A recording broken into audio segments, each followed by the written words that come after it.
these things that I finally got. These things right here. Mm-hmm. All Can right. you can you read this? What is Cur- that? What is that? Okay, but what does it jump out to you being ex-army? What is it? What does it jump out to you like subliminally? Kerwin or Seaburn, right?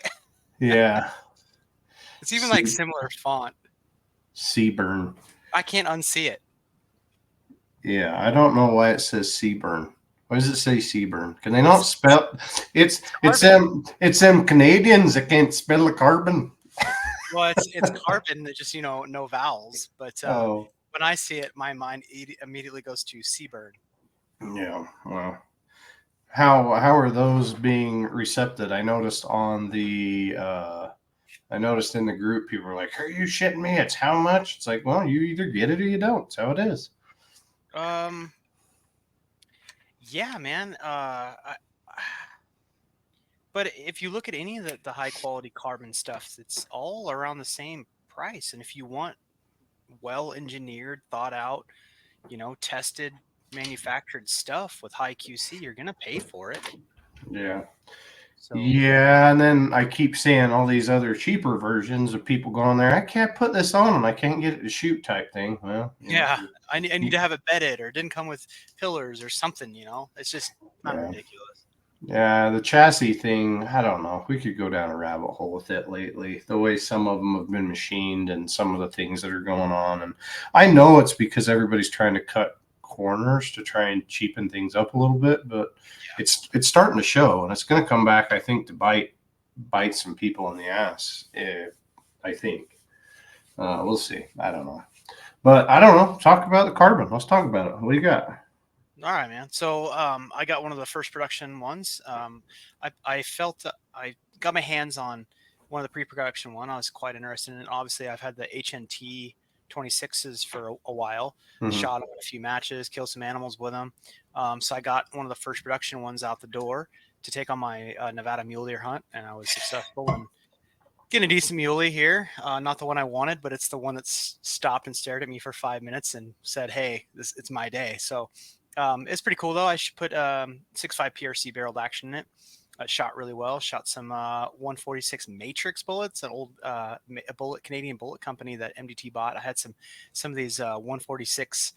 They're kind of hybrids and shot incredibly well with my secret sauce. I'm never going to tell anybody the powder I'm using a 6.5 PRC because then I won't be able to get it. Um, but there's just some things I won't say out loud. Yeah. But anyway, I got to use this and shoot it quite a bit. Shot it a lot off bag. So the pictures I took that you might have seen on social media, I zeroed it on the bipod, but I primarily shot it off tripod and benches and stuff on a bag, just one bag, because I find myself like I can shoot prone, but I need to feel how this thing is in the field off a bag. So, and I wanted to shoot suppressed, so I put that KGM R30K on here and shot it. It was very pleasant and moderately quiet enough for hunting situations. Those So yeah, KGMs are legit. yeah, they're great cans. So I Mhm. ended up using this guy here, Remington 700 short action, and man, took down a muley with it, and I really like it. I am probably going to use it in one or two NRL hunter matches this year in the light division. Light isn't that fun to me. I like heavy because it's a little bit more fun. The Mhm. 4 pounds actually matters, More but gooder. Yep. yeah, I think I'm going to try. My goal for NRL hunter this year is to do at least one match heavy, one match light, and one match teams, and see where I go. Um, and just have fun with it. But this thing's super impressive. Impressive. I got the Hunter bottom metal with it. Cool thing about the Hunter bottom metal, it's super light, but also it's got a magazine lock, so you can't accidentally drop your magazine. So it's like a crossbolt safety style lock, and it's very tactile. You can hear it when you unlock it. But yeah, this thing is awesome, and the MDT WSM mags, man, that's pretty cool, man. I really dig it. If you're watching the video, it's got really clean lines. The Arca is super stiff for and super stiff, and then it's foam filled too, which deadens Does it that noise sound when you're on hollow? bullet. Yep, and Yeah. then the temperature of it was really nice. Sometimes it's cold out and you grab rifle stock or chassis, super cold, but this has been super nice. And then the recoil is super dead. The foam fill actually improves the shooting feel quite a bit. So pretty cool technology wrapped up in this thing. It's got a nice bedding surface in it too. It bedded just fine. I mean, I Prussian blue everything. Mhm. Chassis stocks doesn't matter when I do initial fit, and the recoil contact was awesome. And then you can see the action lines in it that's already been kind of where it's torqued down to. It had really good contact with that lone peak. So yeah, super impressed with that. Mm. Yeah, that's good. Yeah, the HNT's been one of those that I've been super happy with because just kind of like people don't think about that when they go hunt. And like my little boy, when I took him out, and I had a different chassis maker, and it was just a nice metal lightweight one.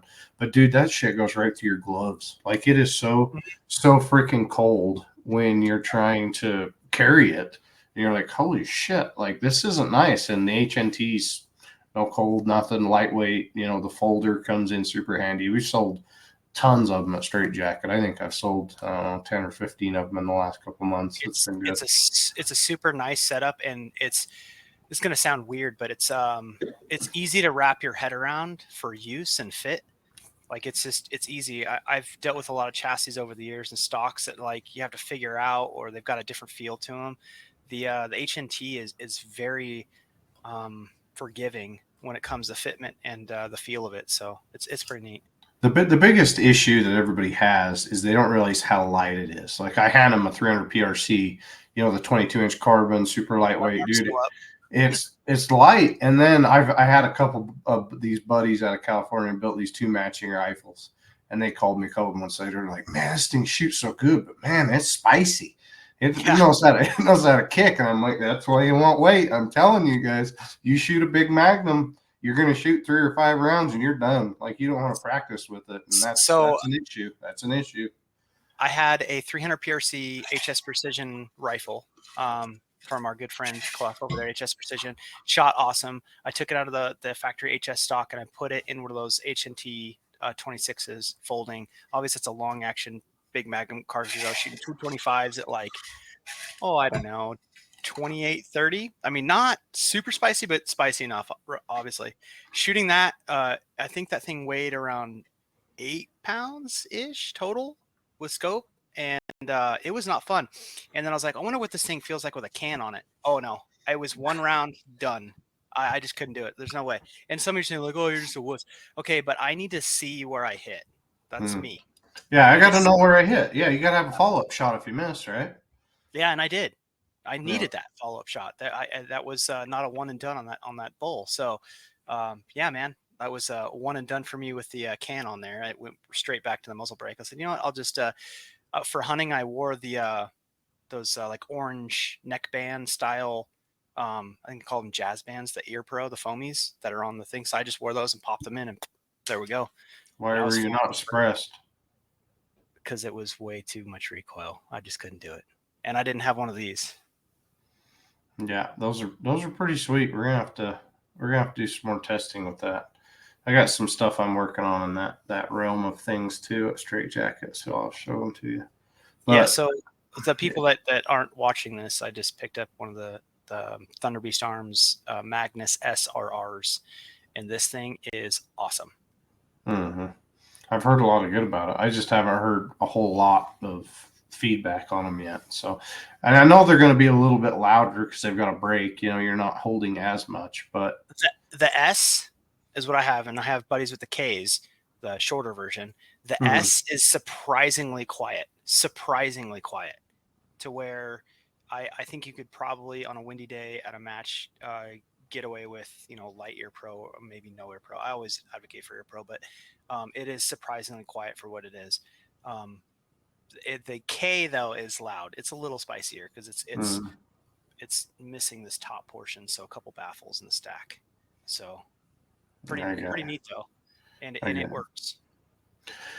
Yeah, everything I own, my nozzler, everything is suppressed. I don't care. I like my hearing. I can't hear anyway, so I'm very particular about it. But it amazes me how many people don't go practice with their rifle before they hunt because it kicks too hard. Just like even guys and gals with like a Remington 700, I'm like, hell, go throw a brake on it at least. Take some of that kick out so it's somewhat enjoyable to shoot. You're not getting your teeth kicked down your throat. Yeah. But it No, is what it is. and suppressed hunting, especially, I always have people with me. I don't think I've ever done one of my own hunts solo, and I've been on a bunch of people's hunts, and I will tell you that having a suppressor on that rifle is a godsend. So Right. Yeah. Yeah. It definitely. And there's been a lot of instances where I've had a shot and the deer around it, and they all kind of freeze because they didn't know exactly what the sound was, and it gives you the opportunity to, put another one in them, especially an elk and stuff. You already got that freaking tough ass animals anyway. What else did you? So you had the HNT, and then you had the Speed K. That's right. yeah, so I finally got my hands on the Silencer Central Banish Speed K. I got the Inconel version and for my 223. Hmm. I wanted the Inconel version because I don't have a heavy use Inconel can. Most everything I have is titanium, so Mm-hmm. that's not very good for mag dumps and things like that. So um, awesome can. It's heavy, but I wanted heavy. It's gonna live on my 223 gas gun, my precision gas gun match rifle, which is heavy anyway. I think that thing weighs like 17, 18 pounds. Mm-hmm. So and adds some forward ballast to it, balances out the rifle a lot better. The flow on this is incredibly good. Clean brass, and didn't really have to adjust my gas block from the KGM that I had on there. Mm-hmm. But I don't. It doesn't heat up that quick. And I don't shoot more than 10, 12 rounds a stage anyway. So it doesn't really heat up that quick. I don't get mirage, and it's surprisingly quiet for a K can.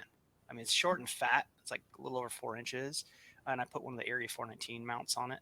I like these taper mounts.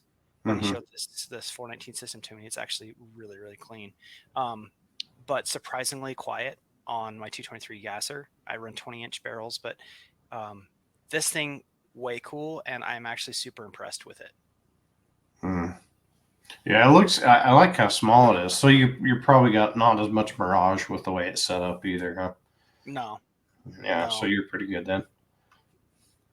yeah, I've enjoyed this. I have a couple other cans in order too, but I've been playing with this Thunder Beast one on my bolt guns, and then the that Speed K on the gassers, and super impressed with both of them. I don't have enough time to go shooting a lot, and today was like 30-mile-an-hour winds here in Vegas, so it wasn't ideal to go out anyway. So I just did some stuff around the house and caught up on stuff. Did Hmm. the oil change on the truck and fixed some stuff. Yeah, it's starting to get cold here. It's supposed to snow tomorrow, so I'm like, son of a bitch. So I've Yeah, been not trying to catch up. I send didn't me run. more here. I didn't run into the shop today. I was trying to get a whole bunch of stuff done before it starts to being stupid. And I'm just, man, I wasn't ready for it to get cold. It's been too crazy of a year. It's been busy. That was, it's been a weird year though for sales for firearms. Everybody's kind of sick and tired of the freaking bullshit we're dealing with of prices. I noticed that ammo's going up again, of course. Powder's going up again, of course. Like everything's going up. I'm like, holy shit, is this ever going to end? Like, Yeah. I know everybody's in the same boat, but it's like, man, the people out there shooting just aren't shooting like they used to either. There's not a lot of people that are getting 3, 4 barrels like they were a couple of years ago because they were just burning through shit. It's not the same animal anymore, and that's I don't know. It's just crazy. It's been a weird year, but it seems to be picking back up. Hopefully, Trump gets in, and everybody's like, I hope he doesn't get in because he sells a lot. If it's Kamala, I'm like, I don't care anymore. Like, I'm done with how much everything costs. It's bullshit. Yeah, it seems like every couple of weeks we see another letter from a manufacturer talking about a 5 to 10% increase and stuff. And I get it as a consumer, I understand. Um, but man, it's getting rough. I mean, powder, 50, $60 a pound. Um, it's getting to the point. It's like, it's getting to Yeah, be a little too much. yeah. So you got to be kind of economical about everything, which is kind of weird. 223 and 9 mil ammunition prices are coming down again, like bulk stuff I'm seeing. I had to buy some bulk 9 and 223 for an instructor class I got to do here, um, and that was surprisingly cheap compared to what it's been. But everything else seems to be hiking up quite a bit. Yeah, and there are a lot of those little Tom, Dick, and Harry shops doing the bulk stuff, reloading and doing that. And there's a lot of that coming up, but it's going to be amazing. It's going to be, I don't know. It's going to be. We'll see who's still floating, the first of next year, who can Yeah. float through the way it is right now. I noticed there's quite a few shops posting like, I did like $20 in sales today and stuff. You feel bad for them, but man, there's just so many shops selling the same thing anymore, and it's hard to set yourself up for success, I guess you could say. Yeah, and there's more influx in different companies importing, or different countries importing stuff here too. We're seeing more and more Turkish stuff on shelves now. I have a couple really good shops really close to me here where I live in North Vegas, and I go in, and it seems like the shelf space is very competitive for the foreign stuff now. Not a lot of domestic things on shelves, which is a little scary. I'm noticing more and more and more Turkish brand stuff, pistols, shotguns. I know they're capable of doing rifle stuff, depending on their permits and stuff, but that's going to be a race to the bottom again.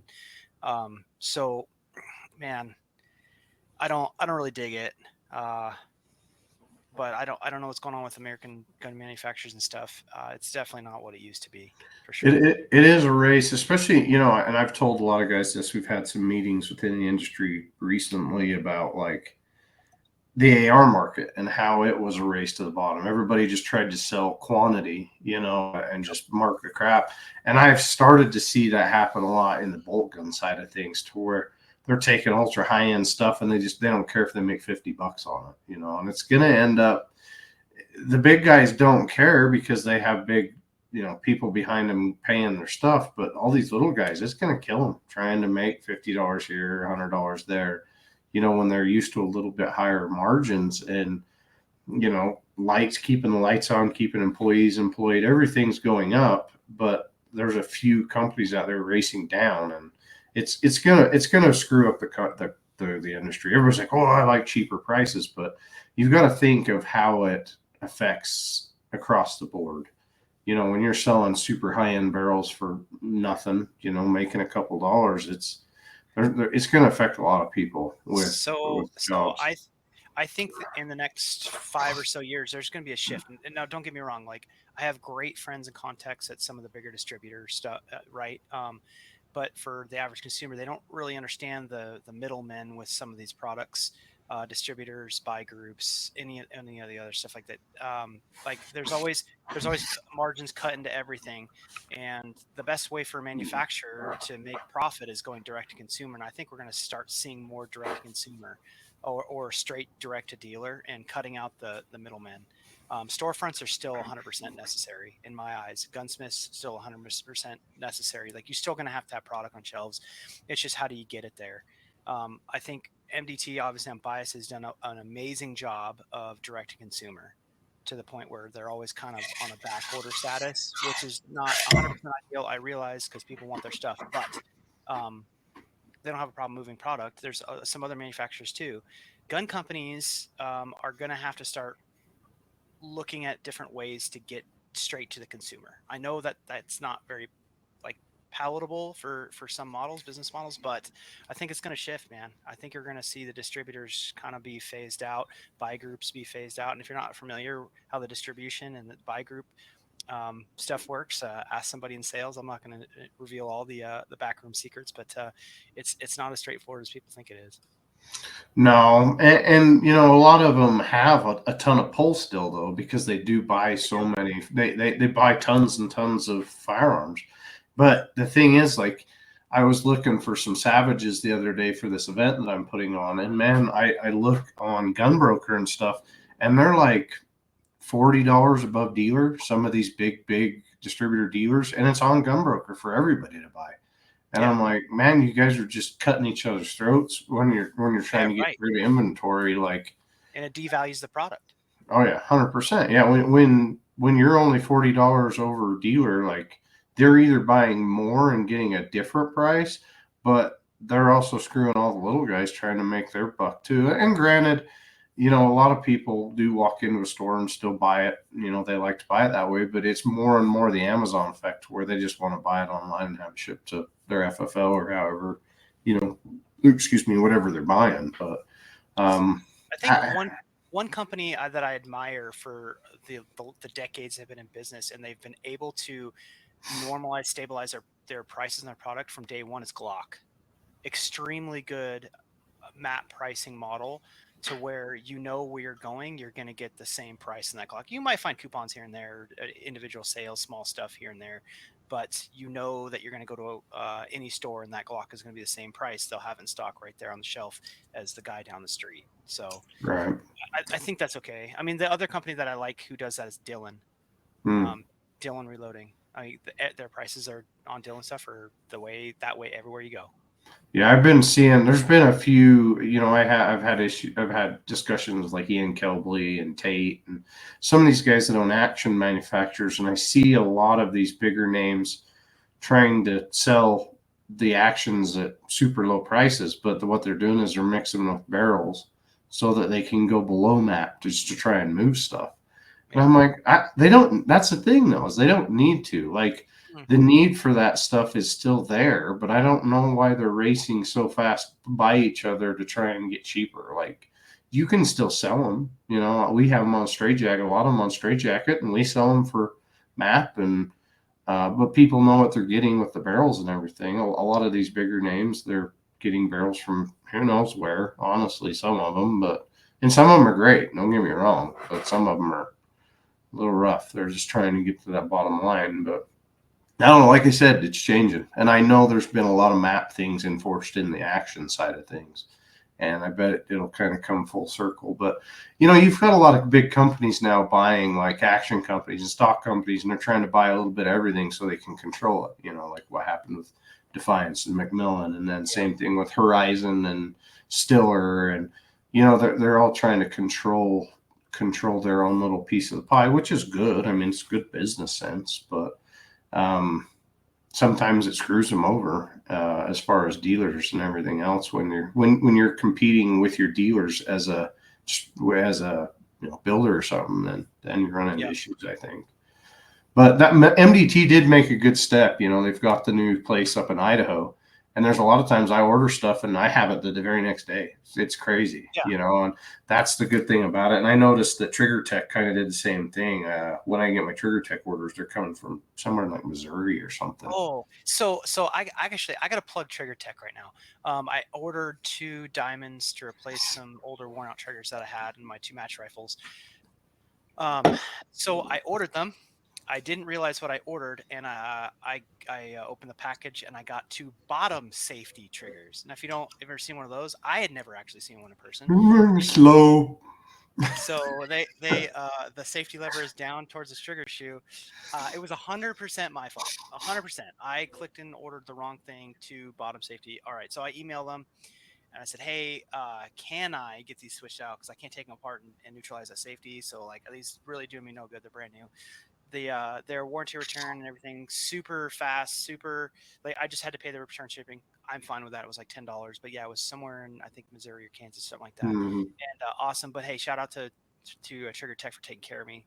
I got them in my rifles now. I had the replacement ones in like 2 days. It was What? great. So I did see those. What the hell is the bottom safety even for? Like, what rifle does that work for? I don't know because it looks like it's gonna have to be inletted for that. Because it sticks clear down in there. It's weird. Yeah, it is weird. But hey, maybe someone that needs that as an option. I didn't know it was an option, but I don't need that. So Mm, pretty cool. I mean, think of it as like a new aged M1A safety. mm. The click forward. I mean, it's kind of that style, but it's a fix the trigger shoe instead of the trigger guard or the I trigger I pad. noticed they released what the hell did they call it for like law enforcement? It's one that doesn't go down quite as low, but it's super inexpensive for somebody that doesn't care about going down to like a pound and a half. I can't, what the Yeah. heck was it called? I don't know. We'll have to look. And before I forget, I've got the new sponsorship stuff's going out here pretty quick, and we've got some really good sponsors coming on.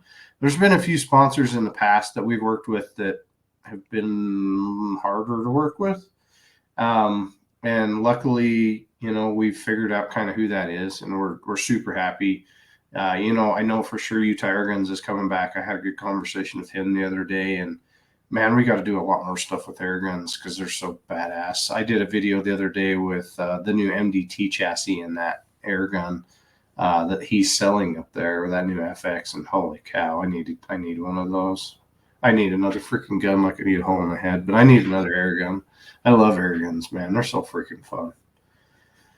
We need to do some more challenges with them, but um, man, we've just been busy. You've been hunting.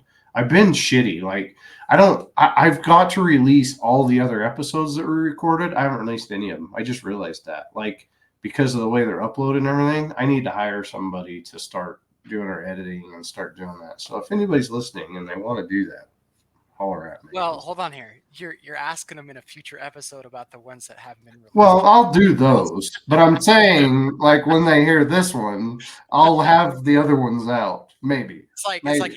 help me, I've drowned. Yeah. Holy shit.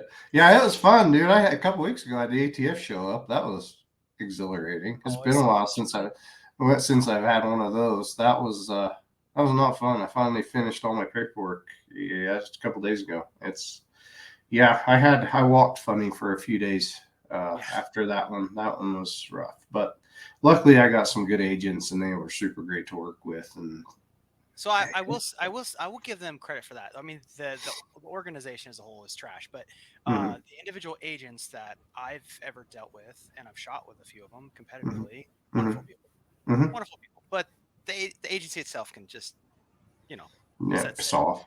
Yeah. Yeah. Yeah, it's the upper management that sucks. It's the guys and gals beating the street that get the shit kicked out of them. But yeah, they did a great job. Yes, we had issues.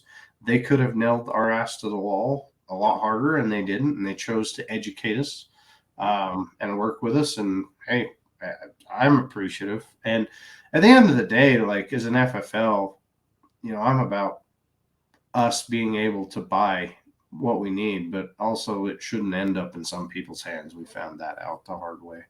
Um, when it comes back to traces and stuff. But I don't know. At the end of the day, it was rough. It was rough. But we've done good. And then you just got back from you were hunting Nevada, right? Yep. I had my antelope was a few weeks back, and then I drew two tags. I was lucky to draw two tags this year, and then I had my mule deer hunt, which was the early part of October. It cost me quite a bit of money. Uh, this is probably the most expensive mule deer I've gotten to date. It cost me about 4 grand. I destroyed a set of tires and wheels, so I ended up having to go back home, fix that problem with the truck, limp it back home, 4 hours, get new tires and wheels, go back out. Um, so yeah, I did enough. How do you ruin tires and wheels? I'm sure that's a story within a story, but I've been crazy on shit, but I've never ruined tires and wheels. Okay, so I'll keep this in brevity. Um, so I have a newer I have a newer Tundra, so the newest generation Tundra. It comes with 20, and I spent good money on it. It's got king suspension, whatever, whatever. I dumped good money in this truck, but I left the stock 20-inch wheels. I bought a better set of tires for those 20-inch wheels. 20-inch wheels have no space. They should never be off road. So Nevada trails, a lot like Utah trails, Arizona trails, tight, rocky. You get the pinstriping on the sides. That's just part of it, right? You buy a truck, you take it hunting, it's gonna get messed up. Well, a couple of hidden rocks took out some tires. So the first one got sliced right on the sidewall, took a big chunk out of the wheel. I just didn't catch it, man. There's a bush and there was a big rock sticking out, and I just didn't see it. Didn't see the rock. Took out that tire. Luckily, got to a spot and swapped out the tire with the spare, and then went glass the rest of the night. Came back to camp. Woke up the next morning, and the driver front tire was completely flat. So I knocked out two tires. Luckily, that tire held air long enough for me to limp it back home. So about 50 miles, I'd stop and fill it up with my pump, and then continue on. But yeah, that mule deer was probably the most expensive deer ever, especially for a public DIY, you know, public land animal. It was about 4 grand after everything's Uh, said and done, right? So hunting supplies, food, gas, wheels and tires. Like yeah. So I didn't mount this one, but for those who kill deer or hunt deer, um, deer antlers are wonderful dog chews, and so I hacked the antlers off of the skull and then gave them to my dogs, and they're still chewing on them. So they're happy. But I told my big dog that that was the most expensive dog shoe she's ever gonna have. Yeah, I had that same issue where I screwed up one of my tires, and I have 35. So I've got mine are 18s or 20s, but I've got 35. I got a little bit. But yeah, I jacked one of mine up a while back, and you can't just go buy. You have to go find one of the same type of tread to try and make it work. And Yep. luckily the guys around here had it's a different tire. It's a Toyo instead of a Cooper, but yeah, that's the shitty part about tires, man. You screw up a freaking tire, and it's a lot of money to start doing, especially when they're big tires. Yep. Um, but yeah, I mean, I've got a hunt coming up. I'm gonna start trying to do this every year to where we take out a couple tier one retired operators that maybe can't hunt and have never hunted, and give them the opportunity to do it. So I'm taking out two retired SEALs. One has MS, great guy. I'm gonna go get him an elk. The other one, good friends of mine, Born Primitive. He's coming out, and then Eric, Iraqi Vet 888. He's coming out, and Sick. so all of us are gonna go lay the smack down on an elk, and then we've got a local company here, Lazy J Meats. They're going to cut them up for us. So we'll do the initial cut ups, deboning, and everything. And we'll take it down to them, and they're going to do all the packaging and everything and ship it to them. So it's it's going to be a great thing, and I want to start doing it every year. I would like to anyway. We'll see how this year goes, but we've got a lot of ranches around here that I'm friends with that are willing to, donate the tags and stuff, which helps That's because cool. the tags are freaking expensive. But yeah, so it ought to be a good event. We're gonna record it and have fun with it. A good friend of mine, well, he's a good acquaintance of mine. He shoots the TV show Most Wanted with Christy Lee Cook. He's gonna come edit it and video it for us here, and it's gonna be on the northern Utah Idaho border. So Gotcha. it'll be a good time. It's We're pretty gonna we're country. gonna have a good time. Yeah, it's a lot of flat, out into the big plains, and then you got some mountains, and it's a pretty area. It is right there on the high desert areas, but it ought to be I fun. I learned something about my own state a couple days back. So Nevada has the most mountain ranges in all of the states, and it's over 300. Really? Yeah, Hmm. I did. It was just something random that I learned. But it makes sense if you look at Nevada. There's a bunch of like mountain ranges just scattered. So it's like when you drive through Nevada, it's mountain range flat, mountain range flat, mountain range flat. Hmm. That's the entire state. 300 and Yeah. something. Yeah. When we drive from here, when I worked for Phone Scope and stuff, we'd go to SCI when it was in Reno, Yep. and you'd go up through a mountain range and then drop down and go flat, and then up through a mountain range, and that was like 9 hours of that all the way across Nevada. But it's dude, there's you get in the middle of Nevada and there is nothing. For Nothing. you've got upper Nevada where you've got Winnemucca, Yep. Wendover, that stretch, and then all the way down you've got Vegas, and then there's nothing in between those two things. So There's Ely where I was on the eastern side of the state, which mm, that video of those bulls out in the field that I mhm. posted, which was incredible. There was hundreds of elk out in these fields in this one area in area 221, I think it was, and just bulls everywhere, bugling, pushing the cows around. It was amazing. I'm But I glad they know how to manage. Utah hasn't figured that shit out. We just know how to manage them into extinction around here. yeah, that's not good. No, it's bad. Yeah, we won't go into that. That gets me all worked up and pissed off. Yeah. We wanted to kind of hit on some reloading real quick. Now, I wouldn't mind having like a full on reloading. What I'd like to do, honestly, is a couple of nights get on the Long Range Tactics official group. And if you guys are listening and you're not members, you are wrong. But we've got 30 something thousand in there now, and we've got to kind of utilize that to reach everybody. But we need to do some lives on there and just answer people's questions, because there's a lot of basic stuff, and man, the freaking misinformation out there is so bad, so bad. And we probably need to do some of that. But you wanted to kind of hit a couple of reloading topics real quick. Kind of what was up your sleeve real quick? I've had some good conversations. One with a good friend of mine who happens to be the the head reloading buyer for Shields. If you have a Shields store in your area, Shields are absolutely amazing stores. I miss the one in Reno, and hopefully someday they'll have one in Vegas, because I'm telling you, the Vegas stores, sporting goods stores here, are not great. But I do miss Shields.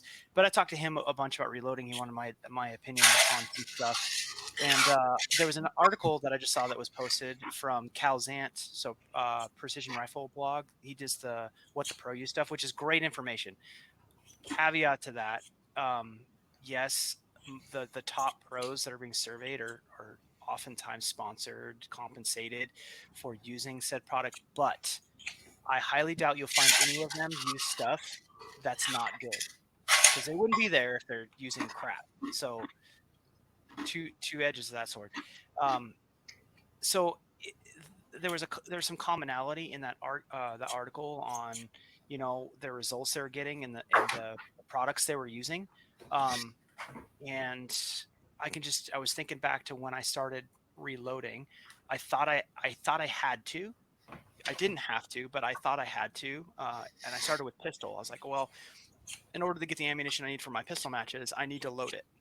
I could have bought it, but to get to the certain power factor and stuff, I quote unquote needed to use it, or needed to reload it. Whatever it did, I bought everything.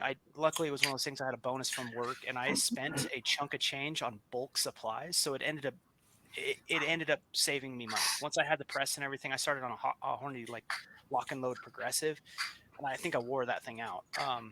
And I learned how to load 223 on it, and then I went to a single stage for doing rifle stuff, and then I've got the Dillon out there for prepping and stuff. But I remember back, and I thought I understood, and I didn't. And I got so much advice from all these different people that really didn't know what they were doing either. And it was kind of like if you hear someone say, well, my rifle shoots under an inch with my hand loads, that's a kind of a red flag for me. They don't, I can just tell they're just putting powder in a case and then hoping for You good can go numbers. from a book. Yeah, the book Yeah, says. Book the book says. says. Yeah.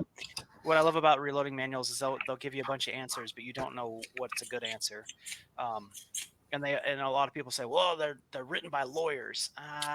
Not really, man. Like, if you reload enough, you experiment enough with different cartridges, you'll figure out there's stuff that works, and then why those parameters are the way they are. Um, but I've learned a ton over the last 15, I want to say 15 years I've been reloading. And I got to be honest, my reloading stuff has only gotten good, results wise and quality wise, in the last 5 years. 5 years. Out of all that time, all that money I spent, all the powder I've burned, all the cases I've ruined, all the bad ammunition that I've had to pull using one of those kinetic hammers, all of that stuff, it's only been good for a few years, to where I actually have figured out, and people are like, well, I get good results. I'm telling you, like, you may think you get good results, but do you get good results consistently? Because that's when you know your practices are good and what you're spending money on is good.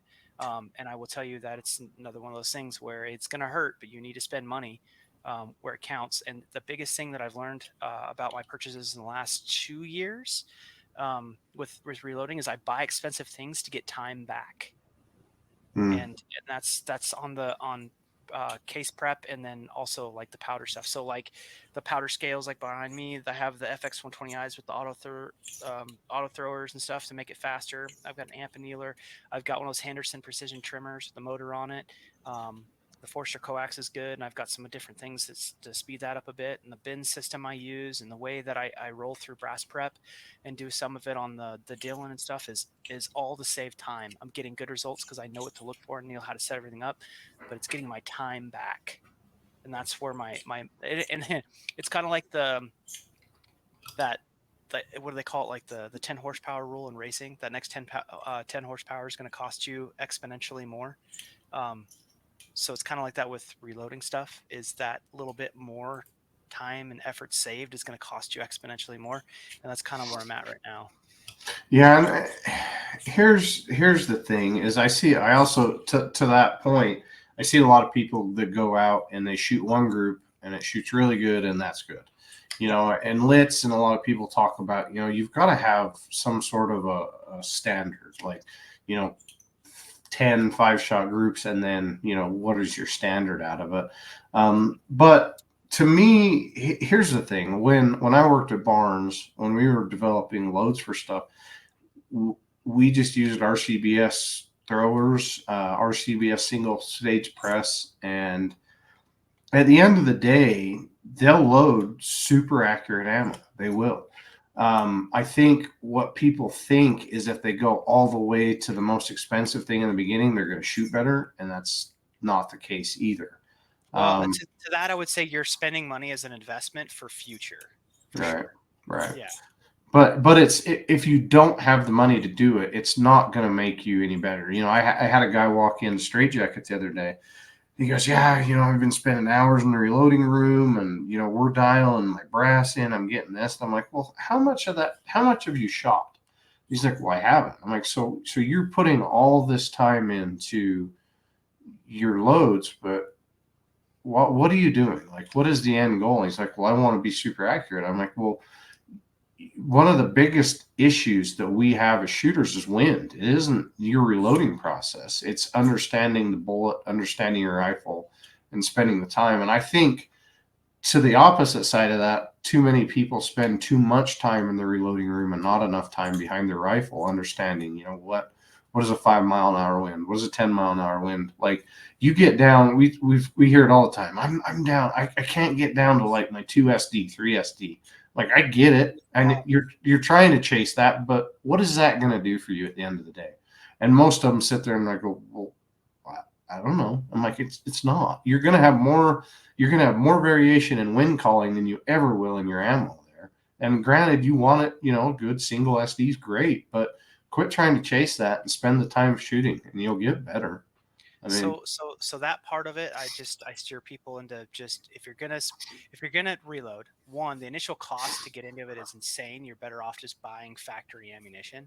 You really are. factory's good. Facts. A lot of factory ammo is good ammo. You Yes, can't complain. and it's leaps and bounds better now than it has been in decades past. But starting with a good cartridge that will shoot well is pretty paramount. Good quality rifle.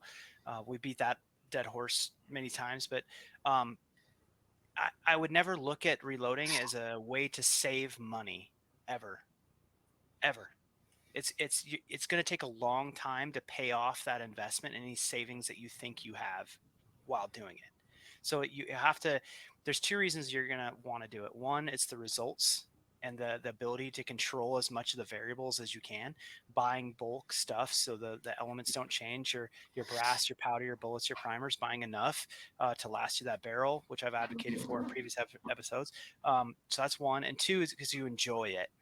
You have to enjoy it. If you don't enjoy it, don't do it. Like just get rid of it because it's a time suck. 100% it's a time suck.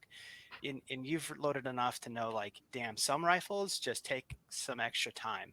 Luckily, the stuff that you've built for me, and I had this talk with Nick. Um, we got to post more, bro. Like I don't do load development very often when the load that I've been running just works. I don't have to do anything. Mm. Like, so I'm not out just shooting a bunch of groups. So my process is when I get to the range, I just confirm zero. I don't even shoot a group. I just confirm zero with a couple shots, pull speed on a couple rounds. If it's in that same window, let's go. I don't shoot groups. Well, I preach to a lot of people. You got to have confidence, right? And if you do anything to make you screw up your confidence, the whole day's shot anyway. Because then you don't have any confidence in your rifle. It's like I used to do that where I'd go just shoot group after group, and then I'd start second guessing myself, like, Mhm. what did I do? I'm off a 10th. You hear that shit all the time. If you're a good enough shooter, you're going to know how to adjust that out anyway, and you'll be fine. Like, quit overthinking everything. I think that's one of the big things that I try to tell people is like, you're putting questions in your head and you're screwing yourself up so bad that you're going to start shooting worse because you're overthinking it. Like that Yeah. happens all the time.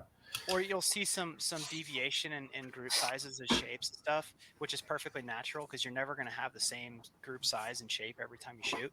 And then people start wrapping their wheels around that, and it just snowballs from there, just like you're saying, gets in your head. But I I reload so I can tailor the loads to the rifle and I can have consistency. I'm not after quarter-minute stuff. I'm not after 2 SDs. I'm after the ammo that I make from 150 rounds after barrels broken in and the speeds are stabilized to when I want to pull that barrel around 2,000 rounds is usually when I pull them. I just want the same thing. So I know when I sit down and I throw powder charges, I'm getting the same thing every time because I can deal with a half-minute rifle in a match. I'm fine with that. Perfectly fine with that. If the speed's the same, SDs and extreme spreads are in the same manageable ballpark, okay, I'm not shooting ELR. I'm not using hand spun solids or CNC spun solids. I'm not doing that. So that stuff doesn't matter to me. I'm just after consistency. Hunting ammunition, I treat the same exact way as match ammunition. Same way. I load for it. I shoot it. I make sure everything's good to go. It's consistent. I'm done. Like that's it. But that's why I load. I load so I can control variables and make the stuff that I need to. That's it. Yeah, like I mean, you go into temp stable powders, you go into controlling neck tension, you go into those little things that do add up with, um, keeping it consistent. Because a lot of the times when they're just running down the production line, they can't control it as tight as you can in the reloading room. But yeah, I mean that was my problem. 7 years in a ballistics lab, it kind of ruined me for loading. I got all this freaking dude. I got thousands and thousands of dollars worth of shit sitting back here that's got dust on it because You don't want to do it because you I don't don't want want to to lose do time. it.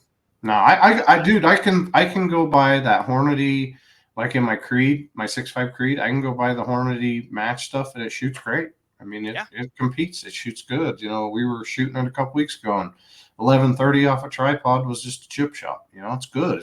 It's consistent enough for what we're doing. Now, granted, I would, if I'm gonna go compete with it, I might tune it a little bit, but it shoots good, and I don't have the time right now to do with it. And so I guess as a person, you've got to do that. But I've seen a lot of people like going with their buddies too, where they all kind of go buy a kit. As long as you're getting along with your buddy good enough and he doesn't cut off your reloading. But let's talk about that real quick though. Like if you're going to just, kind of get into it, get your feet wet and kind of learn, in your opinion, what do you go with? What are you buying that's going to get you set up in Okay, your so opinion? so I would first start with cartridge choice. I would start with something small that it's okay. It's almost inconsequential if you mess it up and need to scrap that ammunition. So 9mm for pistol, straight wall cartridges, easy. That's easy days right there. Super like there's tons of recipes, different powders you can use for 9mm. You can do subs, you can do supers, different stuff. Cheap as hell to load, and it gets your mind wrapped around what the process is. For bottleneck rifle cartridges, 223. And 223 is an amazing cartridge that is super common, but I don't think it gets enough credit, right? So bolt gun stuff, you can go super heavy, like my 223 AI, I shoot 88s. But shooting ARs, bulk 55 grain bullets that shoot really well. There's a ton of different powders that work really well. The casings are cheap. You can get once fired stuff, Hornady, buy some factory, shoot it, and then reload that brass. It's good for a couple firings, and you just scrap it, and it's inconsequential for the cost of it. And then, like I said, like my 223 loads for the ball powder sprayer loads for plinking and stuff, 55 grain. That's cheap ball powder, Hornady brass or Lake City or Federal, whatever I've got that'll hold a primer. You size it, run it through the sizing die, simple trim chamfer, prime it, load it, go shoot it, enjoy it. If it gets chewed up, oh well. And I've had to pull a bunch of it or just leave it or whatever. It doesn't matter. But I would look at cartridge first, learn on something simple. I would absolutely never advocate for someone to learn how to reload on a bigger short action or even long action Magnum cartridge, which a lot of people do. So I would say steer clear of that. Steer clear because that's expensive. And if you screw it up, it's dangerous as hell. And two, you're going to be pissed off because you're going to waste money. So I have known people that have started learning reloading on belted Magnums. Wrong way to do it. Wrong way, absolutely wrong way. Do not do that. Or 30-06 or any of those bigger cartridges. Big heavy bullet, lots of powder, still in that same chamber, and there's lots of things that can go wrong, especially if you're learning you screwed up. Mm-hmm. 223, a little safer. You can run reduce pressures. It's not bad, especially in a bolt gun. Advocate for that, but most of the time, pretty safe. I am gonna add a little thing to that. What's gonna save your ass is like a chamber gauge or some sort of a gauge that you can measure it. I don't know how many people have loaded 9 millimeter, they've bell mouthed it, they've screwed it up, doesn't chamber, and then they're sitting on all this brass and all this shit that ain't worth. Make sure when you're sizing and everything, you load one and you check it in some sort of a gauge. So Until you're good at it. Once you're good at it, yeah. you know. But. So and the different sizing dies and stuff do different things too. Exactly what you're saying. And the different seating dies that have taper crimps do different things. So yeah, 100% straight wall cartridge, easiest way to learn. And then I have one of those 100 round 9 mil blocks too, where I'm finished loading and I just dump them all. And then you'll notice the ones that are high. I just pull those out. And then I've got a pistol. I got one CZ that's got a super loose chamber, like very loose, but it's a good supported chamber. So that stuff that's bell mouth a little bit will shoot in that just fine, but it won't in like a Glock or a Sig or something like that. It's a little tighter, which is fun to say that. But yeah, 100% case gauge, 223, same way. They've got different case gauges. The one thing that people don't realize about the case gauge, though, is that case gauge isn't your chamber. Your chamber is going to have run out and different things to it, and it's not going to be the same. I've had a couple Smiths years back, though, punch me a case gauge off of an old piece of barrel too that matched closer to what my actual rifle chamber was. That was pretty cool. But that's not. I haven't seen that a whole lot though. Yeah, and you can ask. I mean, people ask us all the time, can you just, out of the end, can you just run a reamer in it real quick and get it close? I mean, we're not going to dial it in, but we can. But I mean, that's the thing is, in the beginning, be slow, be meticulous, understand that a lot of people get in a hurry because, time suck or time crunch. Reloading is one of those things that a lot of people do to kind of slow down and just kind of relax and go through it. And then when you start getting into the precision stuff, you kind of got to slow down a little bit. I see a lot of people also running, trying to run precision money or precision stuff on a progressive, and well, it's okay. I don't think I would do it. I'd still do it on a single stage. My match ammo for my bolt guns, man, I can't do on a progressive. I am not confident enough with that progressive, and I've ruined enough pieces of brass on that progressive to know that I can't do it. So all my match stuff is 100% through the single stage. Yeah, it takes longer, but I control things in batches. So the more expensive ammo you're trying to make, more precise ammo, the more you have to control everything, and you have to be very meticulous about literally everything. That's something that people don't realize too. So the time suck, man. It's I don't even want to think about how many hours.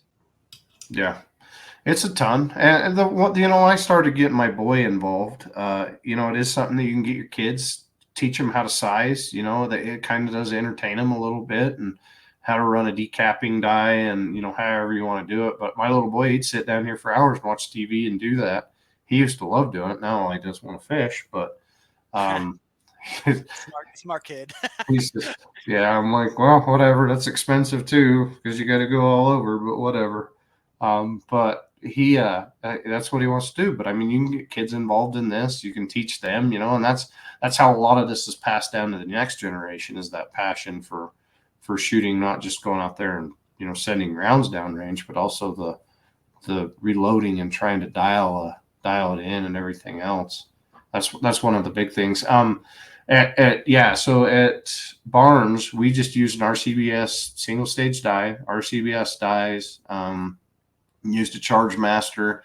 There's a lot of great inexpensive, powder throwers out there. I always check mine with another one or check mine with a separate scale just to make sure that it's on. But you can go out there for not a whole lot of money and buy an okay kit from RCBS. I mean, I started personally with the Lee set, kind of going down the line of the 9mm and 223 because it was easy. It was cheap. You bought the whole freaking set. And granted, it's kind of gone now. I still decap and size my 9mm on it, but that's it. I don't do anything else on it. Everything else I do on my RCBS. I did just get that new, I can't even remember what it's called. I got it from one of our old sponsors, the Frankfurt Arsenal, that coaxial, and I don't know. I'm still, the jury's still out on that one. So is that the one that takes the blocks for the dies? It can, yeah. So the block moves instead of the head coming down, the bottom comes up. and it's supposed to coaxial line be 100% alignment, but I mean, I don't know. I have an FX like you do, and that thing runs great. I have usually I'll have three of my Charge Masters sitting there, and then my FX, and I can run all out, and do a whole bunch of ammo in a hurry. But if it's super tedious, I'll just run my FX. So I've run that Forster coax press now for the last 4 or 5 years, but I did Sword Axiom Customs, awesome company. They started making high end reloading stuff, just like Area 419. But I did get to play with their press that they made, their coax style press. Mm. Oh man, was that nice! I don't need a new press, but I was like, that's pretty nice. And I'm not saying it does anything better or more exciting than anything else, but that thing was butter and it was really cool. It's got me thinking, but I don't need to buy a new press, but But that's the thing, and I'm not a knock on Area 419. They did a phenomenal job at marketing that giant, not a turret press. I've seen a lot of them on sale, and I'm like, at the end of the day, it's not going to make you shoot any better. They are badass, they're sweet, yeah. and if I had the money, I'd probably buy one.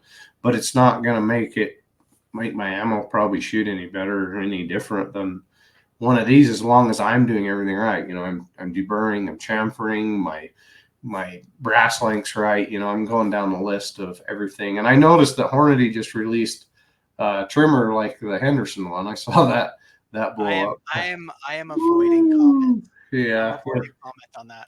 we shall not speak of it. But Well, I am actually so I've shot Henderson Henderson of Henderson Precision. He ran the matches in Northern California. I've shot a number of times. I've shot with him over the years. Great individual, great company. I think he just moved to Utah or Idaho, one of the two. But he set up I think it's Utah, a new manufacturing facility to make all his stuff, and it's wonderful quality stuff. And it's Todd. That's right, Todd Henderson. Fantastic guy, great company, and I would definitely advocate for the little guy on this. And I'm going to leave it at that. yeah. I mean, I don't know. It's hard because you want to support people. They are spendy little buggers, but they're worth it. I think the Hornady ones. I haven't regretted that purchase one bit. A Yes, little bit cheaper. I dropped some coin on that Henderson powered trimmer because I got the one with the motor. I Mm-hmm. was just using it today. Very easy to set up, quick, super accurate, and I just have a big bin under there, and I just trim brass and listen to music and jam out in the garage. And hey, I still got the Crow one that you used in the frickin' in the drill press. I've got a British company, Arc Ballistics, started making a style like that, but it had the 3-way head on it and mandrels and different things. So you could set it up, and it was 1,000 click adjustment. Wonderful product. The owner of that is since, I don't know if he's still doing the reloading stuff, Arc Ballistics out of UK. And I have one of those in a drill press, and it's still awesome. That design is still great in its simplicity. And his is a tri-way, so it trims chamfers and burrs all in one. It's actually a cool product. But I when I started reloading, I started on those Crow. Little Crow Gunworks ones, and I actually have the spare mill end bits for those. I just found them in my drawer, my little multi-drawer of my random stuff. So it's funny you should say that. I think I gave all those to friends that were getting to reloading because I didn't use them anymore. Yeah, you just had to buy the different inserts for the shoulder. But and then you just set it. You set it before you wanted to trim. And dude, you could trim shit quick. I mean, way fast. I'd get carpal tunnel like a mofo with it. But so I bought a little desk benchtop mounted Harbor Freight drill press just to have that thing in there to run. So it goes under my bench, and when I want to use it, I put it out. That's my cheap way to do it because I don't have a big drill press. So. Yeah, it works great. And then making sure your primers get seated correctly, not too deep. A good primer. And understanding you're not trying to shove a freaking primer in a primer pocket. And on the opposite side of that, you're not trying to shove a primer in a primer pocket that's way too big and rattling around in there, because you're not going to get consistent, ignition out of that either. I've got those gauges. I've got go no go gauges for primer pockets. So when I get brass that I think is damn near there, I'll sit there. A 6 arc, notorious for blowing out primer pockets, man. You get like 1 or 2 firings out of that brass, and it's just toast. So I'd sit there every loading with the brass and with those go no go gauges, ballistic something advantage, ballistic something tools, and man, just sit there and watch TV and then just have a pile of just brass that's out of spec, just too large. It's not gonna, which is dangerous, by the way. Don't use loose primer pocket brass ever. It's bad, especially in ARs. Bad news. Don't do it. Well, and if it's starting to get loose primer pockets, there's usually a bigger issue there with timing, with your bolt coming open, and there's a few things like you can go down a rabbit hole of why it's doing what it's Yep. doing. In bolt guns, it shouldn't as much, unless something's wrong with a chamber or something. But in ARs are just hard on shit anyway, though. Yep. They destroy everything. But yeah, I mean, you can go down a rabbit hole and you can understand this. I want to hit this real quick. Don't believe everything that's out there on charge weights. Be very careful. There's quite a few guys that will put shit out there that is not kosher. So what I tell people is when they start, find a good middle of the road in your book and work your way up. Don't just because somebody hit something, they've got a different chamber reamer. Like in our 6.5 Creeds, I can run 3 different uh, lengths on our throat. Like, you don't know what they're shooting at the end of the day. So I always tell people, go to the book, start in the middle of the road and work your way up. The other one that I see a lot is everybody trying to chase their lands. That's in my opinion, that's an old fable. There's different, we've talked about Scott Satterley. There's different nodes at different lengths. And if you're trying to chase it, you're going to constantly chase it. Jump it a little bit. It also helps with pressure. It helps with fire cracking. It helps with a lot of I that love stuff. jump. Big Yeah, advocate of jumping. Like 60,000. everything I have 60 to 100 and 110, 120. Some bolts just like a ton of jump, but Mm-hmm. I will not go near a throat. I just won't do it. All right. All right. You're going to ruin a barrel faster. You will. And then you get into the solid monolithics like the Barnes, the TSXs, LRXs, those. They like a jump. They like 80 to 100 thou. Everybody's like, well, why doesn't it like shove into it? I'm like, dude, you're just trying to shove something down a freaking bore. It needs a little bit of jump to be able to engage into that rifling. And I don't know. That's a whole nother thing. And I get it all the time. Well, I'm my mag length. Well, we should have ran a different reamer then and adjusted your throat so that you didn't have to, try and jump it that far. And that's a conversation that all of you need to have with your gunsmith or whoever's spinning up your barrels, because Yeah. not Well, 100%. not everyone's the same. Not every chamber's the same. Not every reamer's the same, and definitely not every guy running the machine is the same. Yeah, and what are you trying to do with it? I mean, mag, like you hit on an important one. Is it mag fed? Is it an internal mag? Is what bullet do you plan on using? So when I ask for a rifle to be made, I know what bullet I want to use. I generally know the combination that I want to use, and then we go from there. Which exactly to your point, because 6.5 PRC has a couple different throat lengths too. Mm-hmm. One's pretty freaking long, one's a little shorter for mag length, and then the different bullets. And every different bullet you're going to choose has a different OGI profile, so you're going to have to deal with that too. That's a great case in point there. The solid copper stuff has a way different shape and profile, and obviously weight. They're lighter, but bearing surface different. OGIs are different. Some of them are super finicky. Some of them are decently forgiving. But you need to come up with that too. I mean, if you're going to load for the ammo, kind of establish, that everything. Try to map it out the best you can so you're at least off the right foot. Mm-hmm. Yeah, that confuses me when people say, "Well, I had this rifle made and this bullet won't work, but I'm going to use this bullet." Well, wait a minute. That's never going to work. You're just going to fight it the entire time. Mm-hmm. Yeah, not understanding twist rate and everything like that. I Yeah. mean, that's a whole nother ball game. But get a good set of dice, get a good set of stuff, and just start reloading. I mean, that's the end of it. And as you go, you'll know what you need to change. You need to upgrade. And a lot of the times, it's not that hard to sell your stuff either when it comes to reloading, because somebody else is trying to get into it. And again, I've seen a lot of people lately go into it with their buddies. Like, they all go shoot together and everything, and they just all kind of pitch in and buy something and set it up in a location, and then they kind of go do it. And then, but everybody's kind of like hiding their powder, because that's the powder and primers, because you can't get that shit. That shit's like gold right now. Hell, trying to find freaking Magnum primers around here is a shit joke. Magnum primers suck to try and find. Yeah, I haven't gotten any at all. No, you can luckily you can find 205s and stuff now, and I've been pretty good. Every time I find 210s, I'll just buy 1,000 of them, and I just kind of but Two Magnum two tens primers. are 210s are great great primer. I've got some of the Federal Magnums. I think I got 1 brick of them. That's just for hunting stuff. Hopefully they'll last me my lifetime because I don't think I'll ever see them again. But I go through piles of CCI 450s. Like that is my primer. 450s. As long as you can find them, that's all that matters. I'm sitting on a good, sitting on a couple years worth. Let's put it that way. If anybody runs out, you know where to go. North Las Vegas, Matt's house. Gotta find them first. But I can go seek at Matt's house. All right. Well, I appreciate you all for listening. We're gonna have we can go down some rabbit holes and do some more in-depth stuff because we get asked a lot for it. And I think we need to have some good conversations about helping y'all out. You know, be better, be more confident in reloading, be more confident in shooting. And I know we want to do some more of these lives, do some more lives in the group and stuff. So again, if you're not, go join it. We'll add you to it. I'm going to give Matt needs to keep posting on there so that people can see what he's doing. Cause I know that they wonder what he's doing cause they don't know cause he's too busy chasing a lady around and deer around and getting tires. Just say, next September, I come out of command and my life gets infinitely easier, I hope.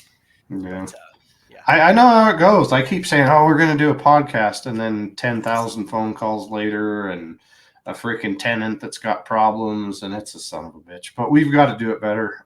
We're pushing out for sponsors right now. And hopefully we'll be opening up season 3 here real quick and we'll be set. But if you have questions, DM us.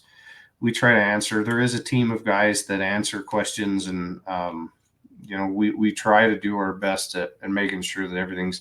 And then again, reviews are great. If you like the podcast and you like what we're doing, go like the reviews. That helps us out. You know, it's free. It takes a couple seconds to hit the stars, hit the like, you know, and share it with your friends. That's a big thing, is sharing it with everybody that you think can benefit from us gabbing.